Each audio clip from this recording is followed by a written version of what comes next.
Welcome to another video from Dr. Lock. I thought we'd have a quick look at an Opel or Holden. I think it's also Chevy as well.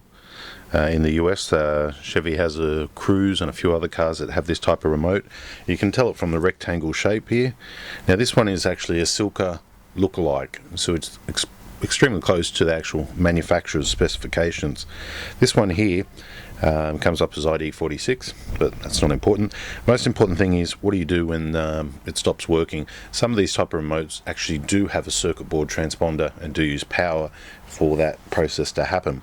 So with this one here, to replace the battery, you simply pop the blade out, and then you might notice on the back here that this part of the shell can be removed on the back. So to remove it, a lot of the time you can simply use your fingers and pull it apart like so. Inside there you see lithium battery CR2032. That's a very common one.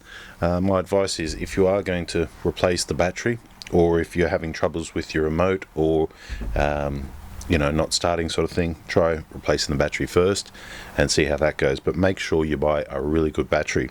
This one here is a lithium battery, 3 volt, CR2032.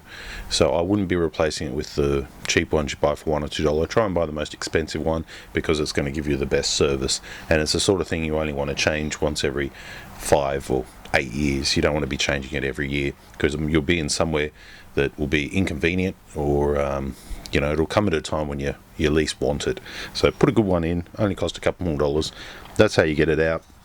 And this is an Opel, Holden, I think even Vauxhall. They do call it different things around the world. If you know this key and you know what makes and model it is for your region, if you could leave it in the comments, it's always good to cross-reference. Okay, thanks for watching.